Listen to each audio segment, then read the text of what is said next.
huwag mo dapat gawin kapag hindi na magparamdam ang lalaki sa'yo.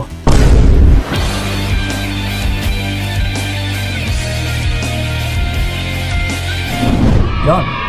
Ito mga utol, ginawa natin yung video na ito kasi karamihan din talaga once na hindi na nagpaparamdam yung mga partner nila is mali kasi yung gawain ng mga ginagawa. Kumbaga pa yung automatic response or yung automatic reaction ng tao, lalong-lalo na sa mga kababaihan. So, kapag mali kasi yung ginagawa ay ito pala yung magiging sanhi na mas lalo ka lang din mahihirapan. Kumbaga pa, ikaw lang din pala yung gumagawa ng pasakit sa iyong sarili. Yes. So ito ngayon, no, para hindi ka rin mas lalong mahihirapan at saka hindi ka rin mas lalong papahirapan din ng partner mo kapag ginawa mo ito. Na kailangan mo rin talagang iwasan yung mga bagay-bagay na ito, utol. Okay? So ito, isa-isahin natin na which is 5 bagay lang naman pero pinaka-importante sa lahat-lahat na iwasan at saka huwag na huwag ninyong gagawin. Okay, so ito, huwag na nating papatagalin pa. Na yung una sa lahat is huwag maghintay. Okay, kapag hindi siya nagpaparamdam, actually, sa bawat paghihintay mo, utol, ay mababasa din ito kasi ng partner mo na lalaki. Yes, kaming mga lalaki, utol, ay mapagmatsyag din. Sa bawat kinikilos or sa bawat trato na pinapakita ng babae.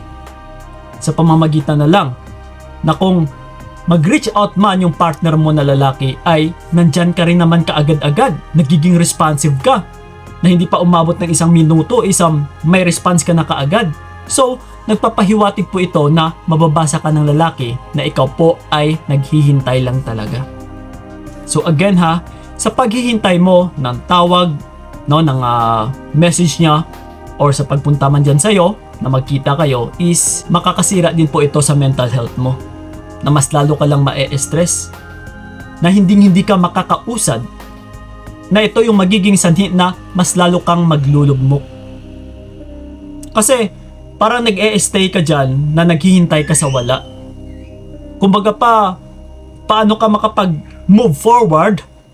Paano ka makapag-diretso ng mga gawain mo kung naghihintay ka lang sa kanya? So, isa po ito talaga, utol, sa makakasira din sa pamumuhay mo. Okay? So yun ha, iwasan ninyo. And then ito, yung pangalawa natin is ang maghabol. Yes, of course. Diba? Kapag hindi na nagpaparamdam yung mga partner ninyo, isa talaga sa pinaka-importante sa lahat-lahat ay huwag na huwag ninyong habulin. Kasi the more ninyo na hinahabol, utol, ay mas lalo lang po yan lalaki yung kanyang ulo. Yung dalawang ulo niya, yung sa taas at saka sa baba.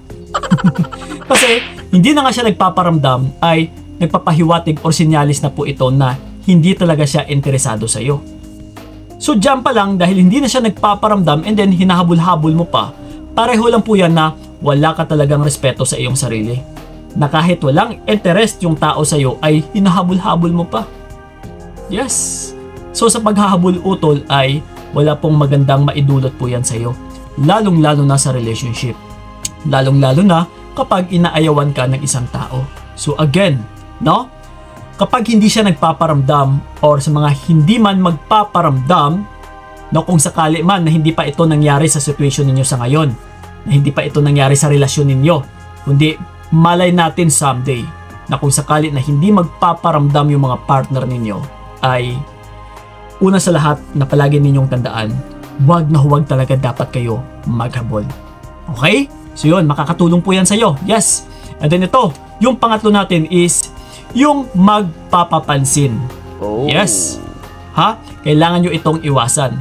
Yung tipong magpapapansin kayo or kukuha ng atensyon ng lalaki.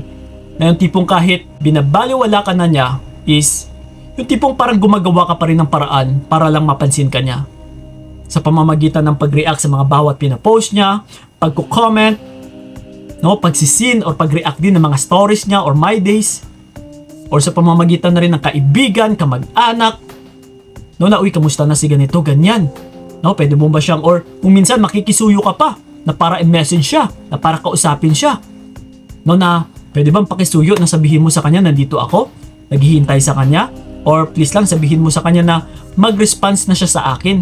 Replyan niya naman ako. Oh no! So kapag ganito utol is mas lalo kang mababaliwala ng partner mo. Kasi nga, kapag maramdaman ng partner mo na naghihintay ka lang, na nandiyan ka lang talaga, is mas lalo kang pera talaga nito. Na uy, pwede pa pala akong magpaka-happy. Mas pwede ko pala siyang hayaan muna kasi naghihintay lang naman ito eh. So wala naman palang mawawala. So mas okay sa akin to. So see, kapag ganito utol, no, kapag nagpapapansin ka is isa din po yan sa mababasa naming mga lalaki na kinukuha mo talaga yung atensyon namin. So dyan pa lang, mas lalo kang pera. No, na binabaliwala ka na, pareho lang din po yan na parang naghahabol ka pa din. Okay? So yun, and then ito, yung pang-apat natin is yung pag-stalk. My God. No, sa any social media accounts niya. Or kahit kung saan man siya naroroon, lalong-lalo na sa real world. No? Ito mga utol, sa pag-stalk kasi is wala ring magandang maidulot dyan. Kundi, mas lalo ka lang din mababasa ng lalaki na hinahabol-habol mo siya, hinahanap-hanap mo siya, or naghihintay ka lang din sa kanya. And isa pa nga ito is magbibigay talaga din sa'yo ng stress. Kasi sa bawat pang-e-stalk mo at saka sa kung ano yung mababalitaan mo sa kanya, ay magbibigay na naman ito ng kaguluhan sa iyong isipan. No na uy, ano kaya yung meron? So sa bawat kinikilos nito, sa makikita mo sa pinopost niya or sa bawat mga actions niya, is binibigyan or mabibigyan mo ito ng kahulugan. Kaya ito na ngayon, mapapatanong ka na or lalapit ka na sa isang coach or sa kagaya sa amin na Kuya Kiko. Ano ba yung ibig sabihin nito? Bakit yung partner ko, kahit hindi na siya nagpaparamdam, pero bakit may mga ganito siyang pinopost? No, pati yung picture ko andyan pa din. So sa tuwing nang e-stalk ka utol, nagbibigay talaga ito ng stress sa sarili mo. Na ikaw lang din actually, again, yung nagpapahirap, no, para mas lalo kang mahihirapan. Na ikaw lang itong kumukuha ng bato para ipukpok mo sa ulo mo. Kapag binabaliwala ka na and then panay ka pa stalk, di ba? Pinapahirapan mo lang yung sarili mo talaga. So again mga utol, hanggat maaari, iwasan nyo po yung pang-e-stalk dahil hindi po yan makakatulong or makakabuti sa'yo. Okay? So yun. And then ito, yung panghuli natin is yung pag-block and unblock. Ito no, kapag binabaliwala kayo ng mga partner ninyo is or hindi na siya nagpaparamdam ay huwag nyo pong gawin na i-block yung tao kung no, na pagdating ng panahon ay i-unblock nyo lang din naman. Kasi once na in-unblock mo siya, sa action pa lang kasi ng pag-unblock, ay pareho lang po ito na parang hindi mo pala siya kayang matiis. Oh. Nagpapakita po ito ng weakness mo utol. Na mahina ka talaga. Kumbaga pa, hindi mo pala siya kayang pakawalan totally. So dyan pa lang, mababasa ka lalo ng lalaki. Na uy, dinak niya ako nakaraan pero ito ngayon in-unblock niya ako. So ibig sabihin is, hindi niya pala ako kayang matiis or pananakot lang pala yun. So someday, kahit ibablock mo pa yung lalaki na yan is hindi na ito magte-take effect sa kanya or hindi na siya maaapektuhan kasi mababasa ka na niya eh. Naku, i-unblock din naman ako niyan someday. So ngayon, mas lalo kang mababaliwala. Oh. So that's why, huwag niyo pong i-block and unblock yung isang tao. Kung pagdating ng panahon ay i-unblock mo lang din naman. Kasi yung pagbablock utol is ginagawa po ito permanently. No, yung tipong permanent mo na ayaw mo na sa tao na ito.